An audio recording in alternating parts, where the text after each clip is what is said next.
From the very first pages of Genesis, the Bible introduces us to mysteries that stretch beyond human comprehension. Among the most haunting are the Nephilim, the mighty men of old, men of renown, born from the union of the sons of God and the daughters of men.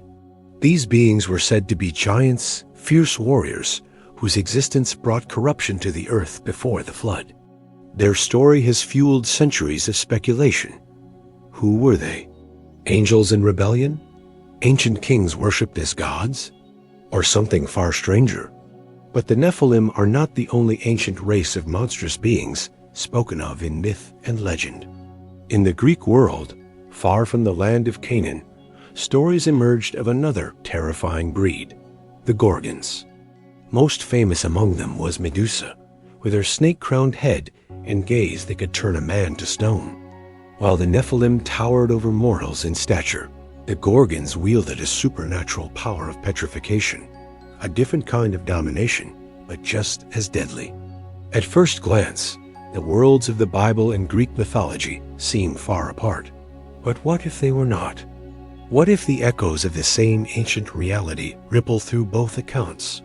The memory of a time when the earth was stalked by beings so far beyond ordinary humanity that they were remembered as monsters? The Bible records giants like Og, king of Bashan, whose bed was over 13 feet long, and the Anakim, who made the Israelites feel like grasshoppers in their own eyes. Could such colossal figures have been kin, in some distant and mysterious sense, to the monsters of Greek legend? The Nephilim are described as the offspring of divine beings, their very existence a breach in the order God established. In Greek tales, the Gorgons are born from primordial sea deities, placed at the edge of the world as living weapons. Both are liminal beings, standing between the human and the divine, between order and chaos, a living reminder of boundaries crossed. And in both stories, their defeat is a matter of divine intervention. In the Bible, the flood wipes the Nephilim from the face of the earth. In Greece, Perseus strikes down Medusa with the help of gods. Archaeology has given us strange glimpses that keep the mystery alive. In parts of the Levant, giant skeletal remains have been reported, though many are disputed or dismissed. Ancient Near Eastern art depicts winged beings towering over humans, sometimes holding serpents, sometimes holding weapons too large for any mortal hand. Across the Mediterranean, Greek vase paintings show the Gorgons in pursuit of warriors, their faces frozen in expressions of rage. These visual records suggest that, for the ancients, such beings were not distant fantasy, but part of the tapestry of their worldview. And here's where it becomes even more intriguing. In some extra-biblical Jewish writings, there is mention of hybrid creatures, not just human and angelic unions, but human and beastly mixtures. Could these have been the origin of certain monster myths? If the Nephilim were the product of a supernatural incursion into human history, what other forms could such unions have taken? Could serpent-haired women and giant-slaying heroes be distorted, cultural memories of an age when the boundaries between heaven and earth, and even between species, were far more porous than they are now? The ancient world was filled with stories of heroes confronting monsters, a theme that appears in both the Bible and Greek myth. David faces Goliath, the last of the giant race of Rephaim, armed with nothing but a sling and faith in God. Perseus faces Medusa, armed with divine gifts but relying on courage and cunning. In both cases, the human hero triumphs over a creature that embodies humanity's deepest fears. Could these be variations of the same primordial pattern, the eternal struggle between God as appointed defenders and the chaotic offspring of rebellion? Some scholars have suggested that the Gorgon-esque gaze, which turns men to stone, could be symbolic of a spiritual death, a petrification of the soul, just as the Nephilim's violence turned the hearts of men cold before the flood. Both are destroyers, not only of bodies, but of the image of God in humanity. In this way, their stories serve as warnings. Not all beauty is good, not all strength is righteous, and some powers, once unleashed, corrupt everything they touch. The legends of monstrous beings are not confined to the pages of Greek epics or the scrolls of Hebrew scripture. In the shadowed libraries of Mesopotamia, long before either culture rose to power, scribes etched stories of the Apkallu, hybrid beings part man and part fish or bird, said to be messengers of the gods who brought forbidden knowledge to mankind. These figures echo the sons of God in Genesis 6, who descended and took human wives, producing the Nephilim. The Apkallu were said to be punished in a great flood, just as the Bible describes the cleansing of the earth in Noah's day. From the Nile to the Aegean, serpent and giant myths intertwine. In Egyptian temples, depictions of the serpent goddess Wadjet show her as both protector and avenger, a being who could strike with deadly precision. Across the sea, the Greek monster Echidna, half woman and half serpent, was said to be the mother of many other monsters, including the Gorgons. These parallels hint at a shared symbolic language, one where serpentine features signal danger, hidden knowledge, and an origin that lies outside the realm of mortal men. Even the names carry weight. In Hebrew tradition, Nephilim is often linked to the root word nephil, meaning to fall, marking them as the fallen ones, either fallen from heaven or fallen into corruption. In Greek, Gorgon comes from a root meaning dread or terrible, capturing the visceral reaction they inspired. Both are names that speak not only to physical might or supernatural power, but to the emotional impact they had on those who encountered them. These were beings meant to inspire awe, fear, and submission. The Book of Enoch, though not part of the biblical canon for most traditions, offers a chilling expansion of a Nephilim story. It describes how the fallen angels, called the Watchers, taught humanity the secrets of war, enchantments, astrology, and weapon-making. The result was a world filled with violence and sorcery, where the offspring of these unions devoured not only animals but human flesh. Could the Gorgons be another cultural lens on this same age of corruption, monstrous offspring of divine rebellion, living in exile at the edges of the known world? There is also the question of imagery. Ancient Greek art often portrayed the Gorgons with wide, staring eyes, protruding tongues, and serpents for hair. Biblical descriptions of certain terrifying beings, such as the seraphim and cherubim, are far stranger than the soft, winged angels of modern paintings. Ezekiel speaks of creatures with multiple faces and bodies covered in eyes. John's Revelation describes locusts with human faces and hair like women's, wearing crowns and with teeth like lions. It is not hard to imagine how encounters with such beings could be remembered in art as monstrous hybrids. And then there are the archaeological puzzles that defy simple explanation. Massive megalithic structures in Bashan, the ancient territory of Og, the giant king, suggest a culture with both the manpower and the engineering knowledge to move stones weighing hundreds of tons. In Greece, the Cyclopean walls of Mycenae bear a similar mystery, so named because later generations believed only one-eyed giants could have built them. Were these simply the works of skilled human hands, or the lasting fingerprints of a time when giants truly walked the earth? In both traditions, the end of the monster's reign is marked by divine or heroic intervention. In the Bible, God himself acts to destroy the Nephilim through the flood, sparing only Noah and his family. Later, the Israelites are commanded to drive out the remnant giants from the promised land. In Greek myth, heroes like Perseus, Heracles, and Bellerophon are sent on quests to slay monstrous beings, Medusa, the Hydra, the Chimera. Each victory restores order, reinforces divine authority, and serves as a warning. Chaos will not rule unchecked. Yet, despite their defeat, the memory of these beings refuses to fade. Myths survive for a reason. They carry within them the collective fears, moral lessons, and perhaps even historical memories of a people. The Gorgon's gaze, the Nephilim's towering presence. These are archetypes that resurface in every generation, wearing new faces but carrying the same message. They are reminders of what happens when the boundaries between the human and the divine are violated, when pride and rebellion unleash forces humanity cannot control. And so we are left with a haunting question.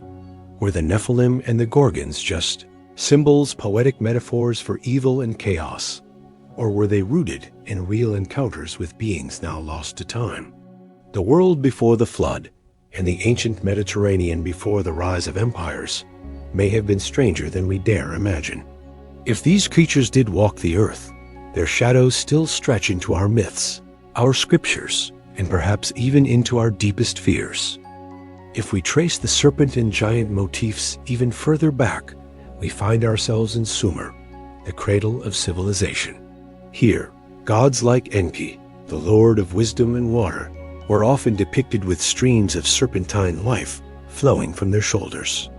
Serpents were not just symbols of danger, but of divine knowledge, immortality, and hidden realms beneath the earth. The Sumerians also recorded tales of monstrous kings, part human, part divine, who ruled before the great flood, echoing the Genesis account of the mighty men of old, men of renown. The pattern repeats, divine beings intermingling with humanity, producing something neither fully mortal nor fully God. In the Phoenician port cities, where Canaanite and Greek sailors mingled, myth became currency. Traders carried not only timber and glass, but also stories of Baal battling sea serpents, of Anat the warrior goddess slaying chaos monsters, and of hybrid creatures that guarded sacred thresholds. It is here, along these coastal crossroads, that Gorgon-like figures may have slipped into Greek consciousness. Could the first Greek hearers of the Medusa myth have been listening to retellings of even older Near Eastern battles between divine champions and monstrous rebels?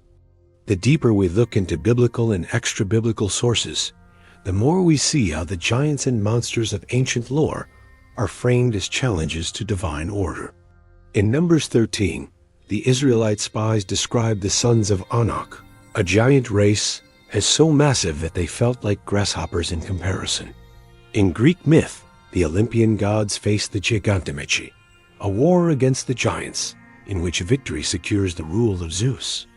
In both cases, the giants are a threat not just to mortals, but to the entire cosmic order. Defeating them is not simply about survival. It is about reaffirming the rightful hierarchy of creation. There is another connection worth noting: the role of women in these myths. The Gorgons, especially Medusa, wield beauty turned deadly. In some traditions, Medusa was once a priestess of Athena, wronged by the gods and transformed into a monster. In Hebrew apocrypha and mystical writings, female figures like Lilith or Nama are associated with seduction, forbidden knowledge, and even the birth of giants through their unions with fallen beings. The serpent woman archetype, whether beautiful or horrifying, is a recurring player in humanity's earliest cautionary tales. The giants of Genesis, the hybrid offspring of heaven and earth, often embody unrestrained appetite for power, for pleasure, for domination. The Gorgons, in contrast, represent a weaponized defense, their petrifying gaze turning aggressors into stone.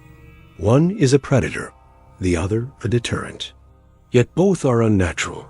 Both are the result of a breach between worlds.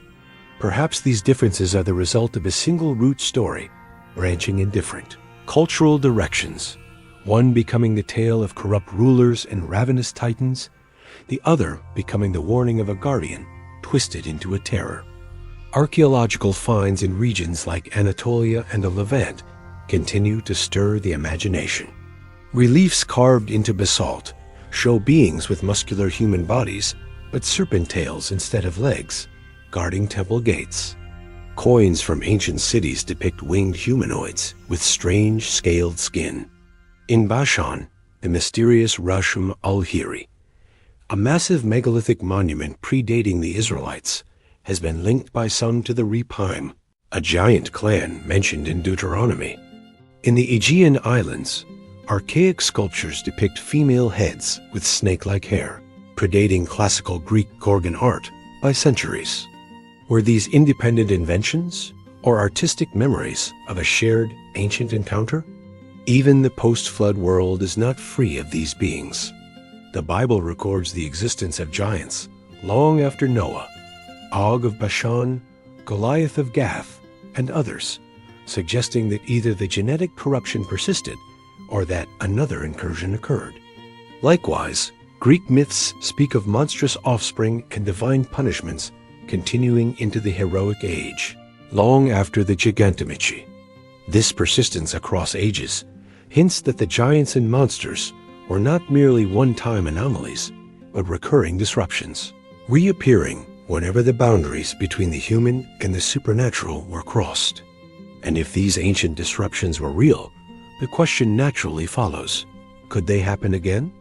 The Bible's prophecies of the end times speak of days, as it was in the days of Noah, a phrase many interpret to mean a return of the same conditions that brought the flood, rampant corruption, violence, and possibly the reappearance of hybrid beings. In Revelation, strange creatures emerge from the abyss, terrifying and inhuman.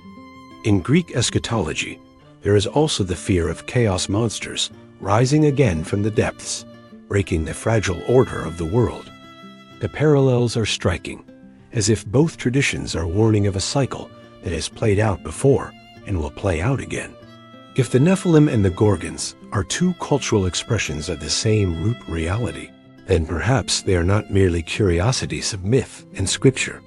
Perhaps they are reminders or even prophecies embedded in human memory, telling us that God's creation has been challenged by forces that defy the natural order and may yet be challenged again. The giants of the Bible and the monsters of Greece stand as warnings in stone and story, urging us to remember what happens when divine boundaries are ignored.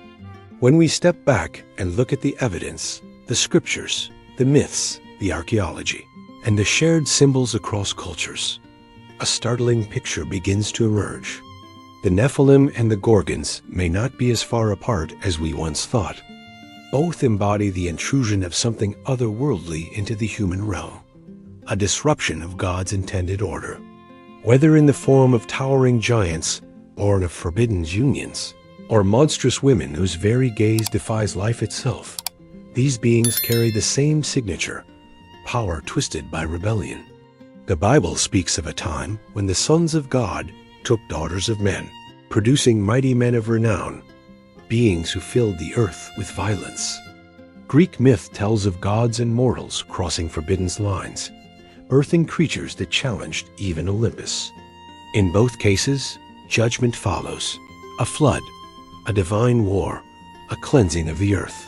These are not merely bedtime stories or artistic allegories. They are warnings etched into humanity's oldest memories. The serpent-haired Gorgon and the mighty Nephilim giant may be masks worn by the same ancient truth, that when the boundaries between heaven and earth are broken, when divine order is defied, chaos walks among us. From the megalithic ruins of Bashan to the stone-eyed statues of Greece, the message is the same. Humanity has faced these beings before, and if prophecy is to be believed, we may face them again. Perhaps that is why these stories endure. They are not just tales of monsters. They are reminders of a cosmic conflict that began long before us and will not end until the Creator himself brings it to a close. The giants and the Gorgons are echoes of that battle, and their legacy still whispers through our myths, our fears, and our faith. The question is not whether they existed. The question is whether their shadows are still moving, waiting for the moment to step into the light once more.